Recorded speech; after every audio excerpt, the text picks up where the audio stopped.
Joining us right now via Zoom chat is Dr. Anthony Stein. He has a PhD in public policy on agricultural, sustainable development, food systems, things like that.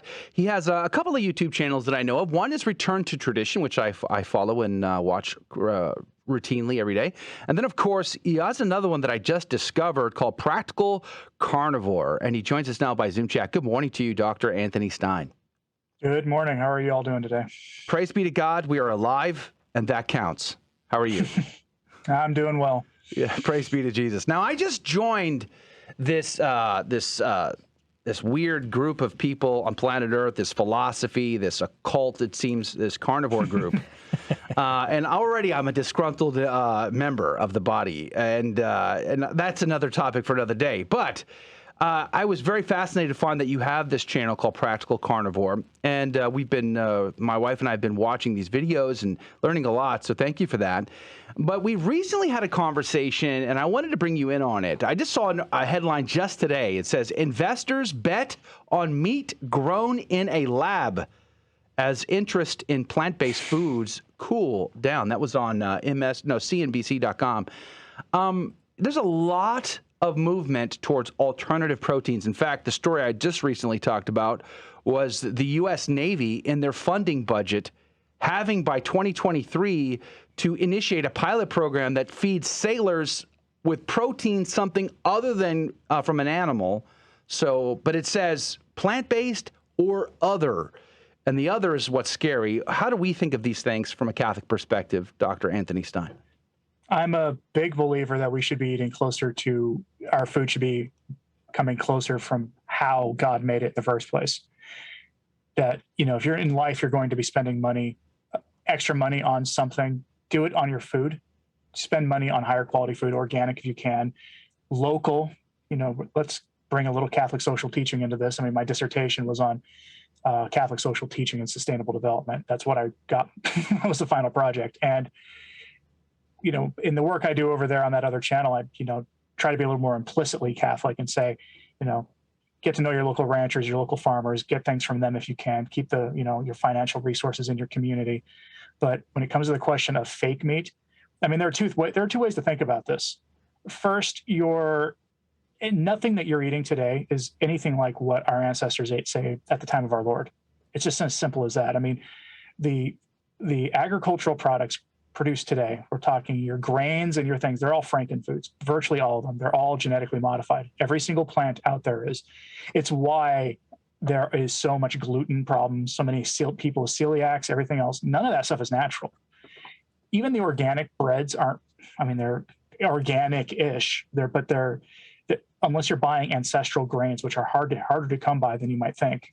Some grocery stores carry them. There are a few producers who grow those, but guess what happens if you are growing ancestral grains on your property and your next door neighbor who's growing GMO wheat is growing something is next door. Pollination, however that word is pronounced, kind of happens and your crops get corrupted. There have been lawsuits over this in the agricultural world. So, the one side of thinking is, well, people eat this stuff already. They just eat the plants. They don't eat animals. But in some ways, you might already be eating these fake animals. If you eat fast food chicken, there's a chance you're eating fake chicken, like cloned chicken or lab-grown chicken. And I have this on good authority from someone who knows the food industry from the inside, that a lot of these fast food places are already using GMO chicken or cloned chicken or lab-grown chicken. And we already know, like several years ago, it was announced that there are salmon farms are producing fake salmon or cloned salmon. I guess it's technically a salmon.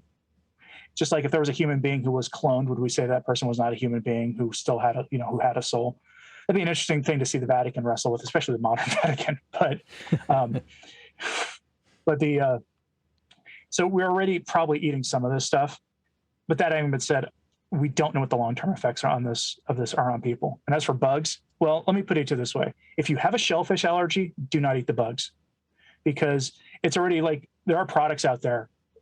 Like snack foods made with this stuff that will actually have a little shellfish warning on them that say, if you have a shellfish allergy, you are probably allergic to the crickets that are in this.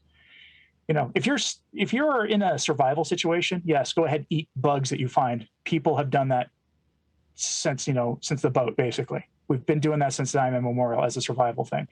But as a regular thing, there's no reason to do this. And they use environmental reasons for this as their excuse, even though animal agriculture is responsible for about 2% of carbon emissions in the United States.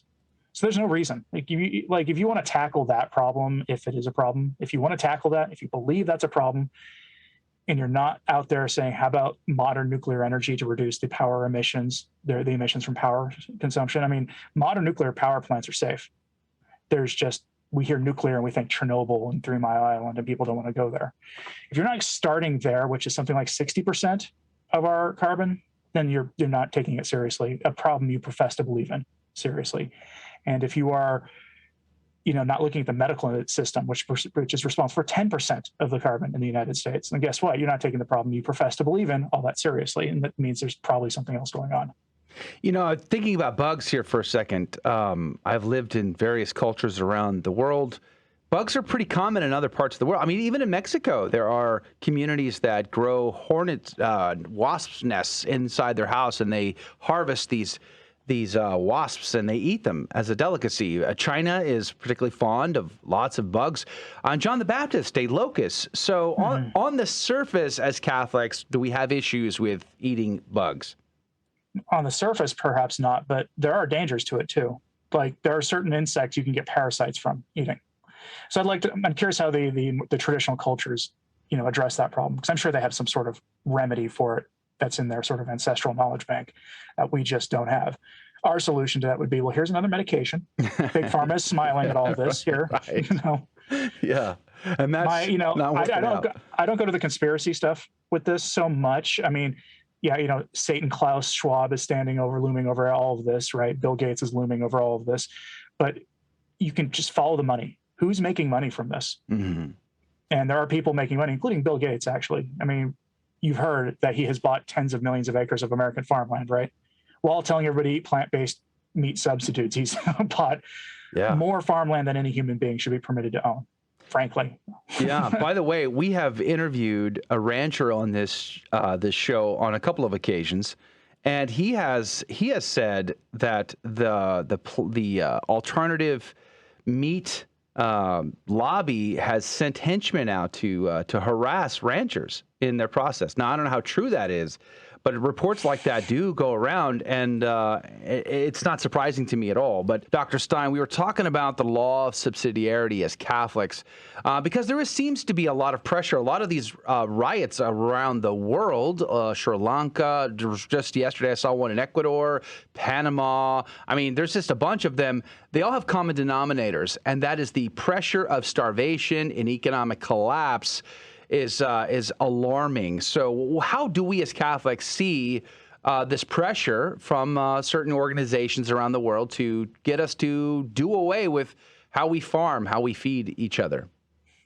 Well, it's interesting because what attracted me as an area of study to sustainable development was the typical people I met who professed to believe in that sort of secular doctrine, talked about localism, go local, go local, go local. I'm like, well, that makes a lot of sense. And then later I found the church was all about go local and had been for more than a century before these people came around. But weirdly, the secular people preaching this would say, we have environmental problem X. Our solution is an international governing body to take care of the problem. Yeah, exactly. I'm like, huh. It's almost like you've got this idea of like, you kind of want to bring about a Star Trek world, basically, is what these people are trying to do. Yeah. And, Klaus Schwab dresses like a Star Trek villain, but that's really kind of what's behind this. But you'll find a lot of like secular people who are big believers in sustainability who kind of deny to themselves what's really going on with this stuff, that they are all about localism, right? So, I'm from Portland, Oregon originally, a place I fled from because of just how insane the place has gotten. But it was a forerunner of a lot of the farmers markets and things, bringing those into cities, making it so you could buy your food directly from the people who produce food. That is a good thing. They made it so that in that city, you could use your any government-assisted food, like food stamps or whatever, at the farmers markets. In fact, they actually had a matching program where you could actually take and be like, because of how expensive farmers markets in Portland are, they're like, well, we'll match you a certain amount of money. You'll get some credits that the farmers, in the form of these little wooden coins or whatever, you give them to the farmer, that you buy from, and then they get reimbursed for it, and you're essentially getting extra money if you buy from the food to help bring the cost down. That's awesome. I can't believe I'm saying good things about Portland right now.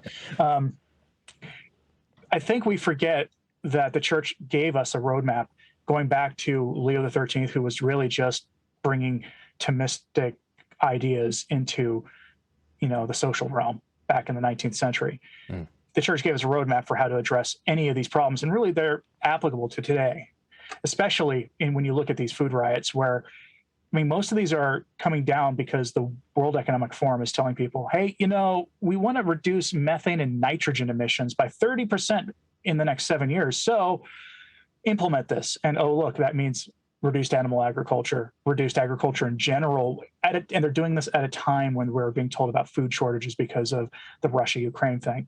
There's not going to be any fertilizer available, or a severely reduced amount, which, by the way, why doesn't the United States produce fertilizer in any real amounts? Does anybody know the answer to that question? I have a suspicion about why that is. It's almost as if, Mr. Stein, they don't actually care about the people. It's almost as if they're just forcing your hand in a sort of way. Well, before you jump in, I know what you're going to do next, but let me just say, to follow up to that, there is part of the plan is to reorganize the planet on who gets to grow what.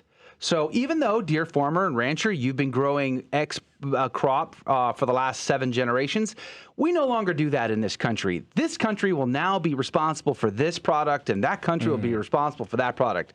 It is a world reorganization that is also scary to me. Rudy, what were you going to say? Yeah, I wanted to get into a very practical way of looking at this. For Catholic, it's very important for us, like as you said, to think locally and act locally. I know farmers markets are pretty widespread at this moment, but if somebody wanted to get fresher ingredients, actually good meat and that sort of thing that's not fed with all of these different fillers and all that sort of thing, what do you suggest, Mr. Stein? Do you suggest farmers markets, or there's also a rise of these services where you can get it delivered to your door? What do you think about those sorts of things? The services are better than going to the grocery store, because there's one called Butcher Box. I've never used it, but I've watched enough carnivore and keto influencers who all seem to be pitching that service to know that they offer grass-fed beef and they offer actual wild-caught Alaskan salmon and things like that. So you're getting better quality food. But more practical thing to do would be, and you can do this on almost everywhere. I've actually got someone who watches my videos on my other channel out of Hawaii, who buys beef locally. So if they can grow cattle out in Hawaii, they can do it pretty much anywhere. And I recommend getting to know your local rancher. So like last night, I went and visited a rancher who comes out to the mall in my town. He parks in the parking lot, sells his beef that he raised and had slaughtered himself. He didn't do the job himself, but he had that part contracted out, and he sells it frozen out of the back of his own truck. And this is grass-fed, grain-finished beef, no corn or soy in the finishing either. It's all like oats and barley. So this is like fancy restaurant quality beef that I'm paying Walmart prices for, or pretty close. Really? And I'm willing to pay a little extra for meat to keep the money in town. It's something that I know is healthy, right? And he and I were talking, and he actually mentioned here at a couple people in another town over that he goes and sells at, mentioning my channel, my Carnivore channel, which I find funny. But we were talking about what's coming in the next few months. And he said by spring, you should expect beef at the grocery store to cost 3 times what it does now because of fertilizer, because of supply chain issues. He says he doesn't think that's going to affect him because of the way he does things, but just be warned. And this is why people should get to know what your local sources of meat are: your beef, your pork, chicken, eggs, any of that stuff. Start learning where that is. Some secular people are pointing out that we're probably entering the era of the return of the victory garden, which is fine. If your ground will do it. My backyard is very dense soil, so we're in the process of getting, raised planters for plants and things. Here in Houston, we have clay soil, so it's very hard to plant. Enough people grow corn out here and tomatoes and other things that somebody's figured out how to do it, but I don't have a green thumb. But, we'll make do. That's interesting that you're bringing that up. And now I'm just thinking, if everybody listened to you and went out to their local farmers and were like, okay, we're going to buy local beef, local food, things like that, would that actually be possible if too many people started asking the local farmers and ranchers to get meat in and their grains and things like that from them. Is that sustainable? No, not if everybody did it. But what'll happen is if people who are aware of these things started doing it, it'll create, you'll get back into the, old-fashioned market ideas, right? The old supply and demand thing.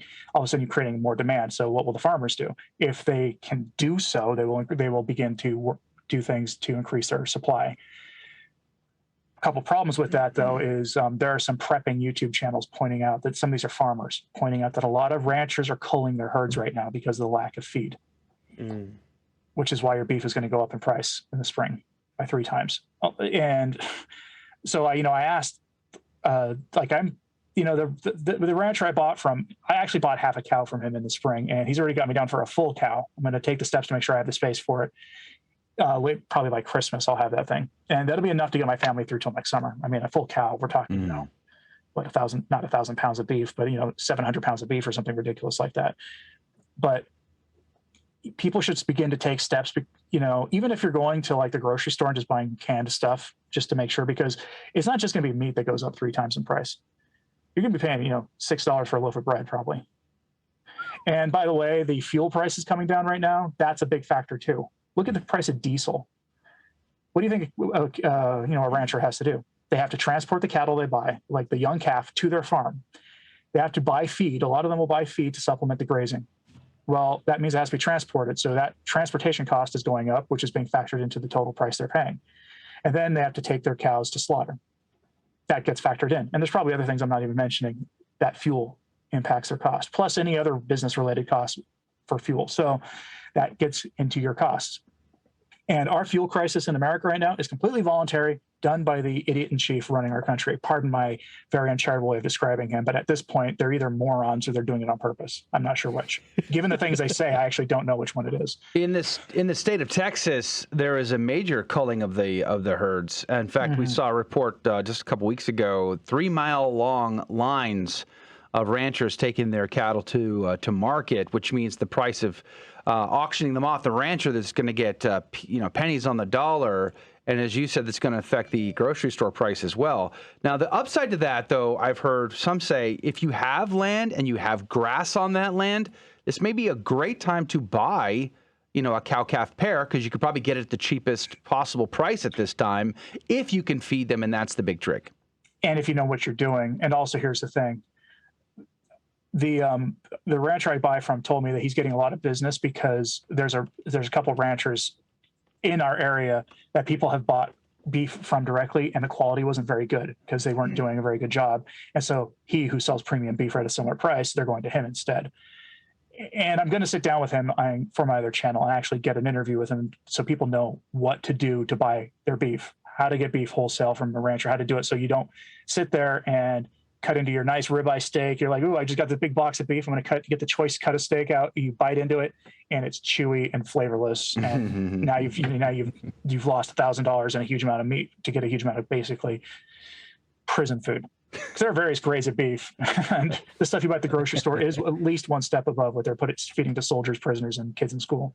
Yeah, and there's been an increased number of hunters as of recently because of a lot of these factors. I hunt. We love venison meat in the freezer. Just had some elk meat this week, some axis deer meat. Oh, so good. It's just... I live in sportsman country, right? Like, I'll drive on back highways places, and you will see deer on the side of the road that have been hit by cars. I mean, This is sportsman country.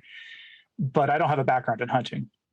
I would love to find somebody who would happily teach me at my age to, how to do it. Come on by. Let's go hunting, me and you. We're going to do this. Yeah. Where are you located? Well, we'll figure that out after. But I didn't grow up hunting. I started hunting just only really a handful of years ago. And it is, my kids love it. I butcher myself, everything. And it's been an experience to learn how food is processed, to have an appreciation for the sacrifice the animal has to make in order to feed my family. That has been an education that I couldn't have paid for elsewhere. So it is a great thing. But we're out of time. Dr. Anthony Stein is our guest. We're grateful for you being on the program today. Check him out at Practical Carnivore on YouTube or Return to Tradition. Dr. Stein, God bless you. God love you. Have a great day, sir. Thank you, sir. All right, that's going to do it for hour number 1. If you can, join us in the second hour. We're going to have Dave Palmer, our friend from Back to the Father, and we're going to talk about what St. Thomas Aquinas might think of fake meat, alternative proteins. That's coming up in the next hour, plus giving away prizes.